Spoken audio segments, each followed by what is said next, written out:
नमस्कार। Unique news review channel में आपका बहुत बहुत स्वागत है। आज हम एक और नए मुद्दे को लेकर आपके सामने प्रस्तुत हुए हैं। आजकल सनातन धर्म के जो मुख्य उद्घोषक बने हुए हैं, जो कथावाचक हैं, उनमें से एक हैं जया किशोरी जी। उनको लेकर एक विवाद उत्पन्न हुआ। उन्हें एयरपोर्ट पर 2 लाख के एक हैंडबैग के साथ लोगों ने ट्रेस किया और उसके बाद उनको ट्रोल होना शुरू हो गया और लोगों ने कहा कि वे स्वयं तो मोह माया से दूर रहने के लिए कहती हैं और स्वयं इतने जो है ऐश्वर्यपूर्ण जीवन जीती हैं।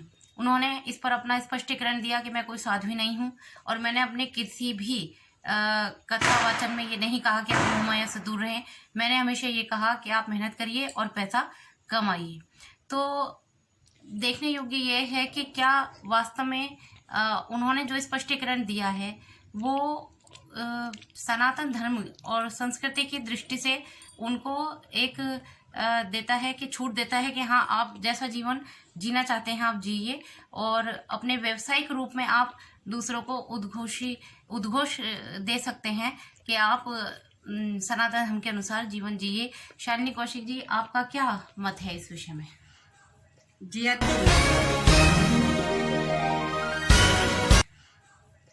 किशोरी जी, जिन्होंने जो है कथावाचन को एक व्यवसाय के रूप में अपनाया है।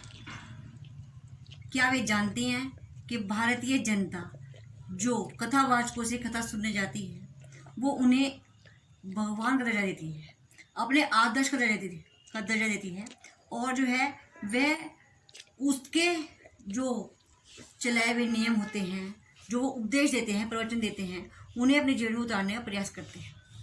ऐसे में जो है अगर वे ही लग्जरियस लाइफ जीते हुए दिखाई देंगे तो जनता में क्या संदेश जाएगा, इसका आकलन जया किशोरी जी स्वयं कर सकती हैं। यहाँ पर अगर हम कहें तो कबीर ने कहा कि आपकी कथनी और करनी में अंतर नहीं होना चाहिए। एक और हमारा जो सनातन संस्कृति है उसमें कहा गया कि संतोष है परम धर्म, संतोष ही परम धर्म है। हम जितना कम से कम वस्तुओं का संग्रहण करें और उपयोग करें उसमें ही हमारे जीवन की उपलब्धि है। तो जब हम इतने शास्त्रों को पढ़ के इतनी जो जनता आती है उसके सामने हम उसको प्रस्तुत करते हैं तो क्या हमें स्वयं उस जो मूल्य हैं, जो सनातन संस्कृति के मूल्य हैं, उन्हें नहीं अपनाना चाहिए?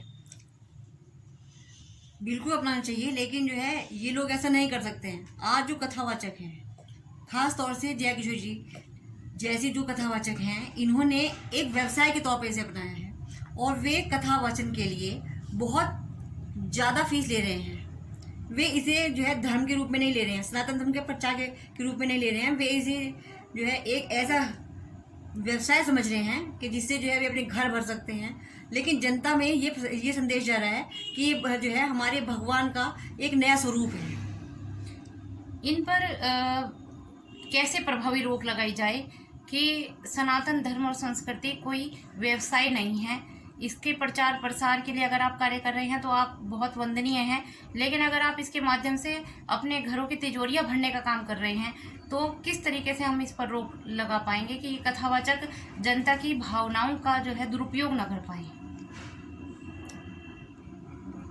इसके लिए जो है कदम तो सरकार को उठाना होगा। जो खास तौर पे मंदिरों के पुजारी हैं, जो विशेष रूप से मंदिरों की सेवा में लगे हैं, उन्हें ही कथावाचक का दर्जा अगर मिलेगा और वे ही कथावाचन करेंगे तो शायद ये व्यवसाय के रूप में जो है ये कार्य खत्म हो जाएगा और वे ही असली भगवान के दूत के रूप में हमारे समक्ष उपस्थित होंगे।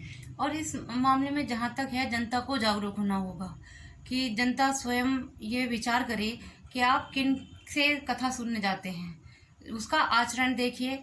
वो जैसे मुरारी बापू हैं, इसमें एक उदाहरण है। वो एक बहुत सादा जीवन उन्होंने अपना जिया है और राम कथा का वो कम से कम 50 वर्षों से वो वाचन कर रहे हैं और कितना सादा उनका जीवन है।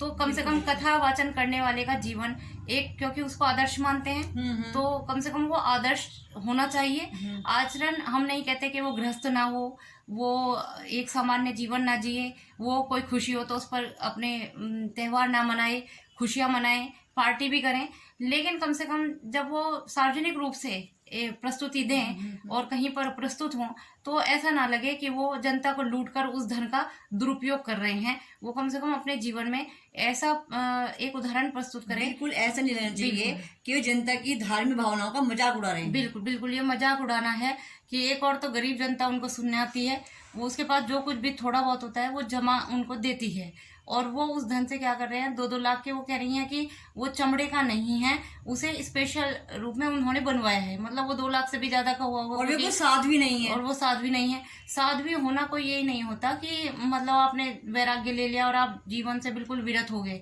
साध्वी एक जीवन का एक लय है और उसे अपनानी चाहिए कि सादा जीवन होना नहीं चाहिए। तो फिर जो है, अगर आप साध्वी नहीं है, अगर आप कथावाचक के रूप में जो है धार्मिक कोई आस्था आपकी नहीं है, तो फिर आप जो है, आप यहाँ पे जो है साध्वी की वेशभूषा में क्यों आती हैं? बिल्कुल, ये भी आप सामान्य जो है, जो आजकल की लड़कियां कपड़े पहन रही हैं, वे पहन के आप बैठिए, देखिए आपकी कथा कितने सुनने लगे हैं। बिल्कुल बिल्कुल, वहाँ तो आप बिल्कुल ऐसे रूप धारण कर लेते हैं जैसे आप कोई साध्वी हैं, जैसे कोई साध्वी है, ऐसा तिलक लगाते हैं। तो फिर आप क्या, इस तरह तो कोई फिल्म अभिनेत्री भी आकर बैठ जाए और वो भी डायलॉग याद करके आए, रट के आए, और वो प्रस्तुत कर दे, और बाद में वो अपना जैसे जीवन जीती है कि मैं तो भाई कोई साध्वी थोड़ी हूँ। तो एक तरह से ये तो अभिनेत्री हो गई हैं।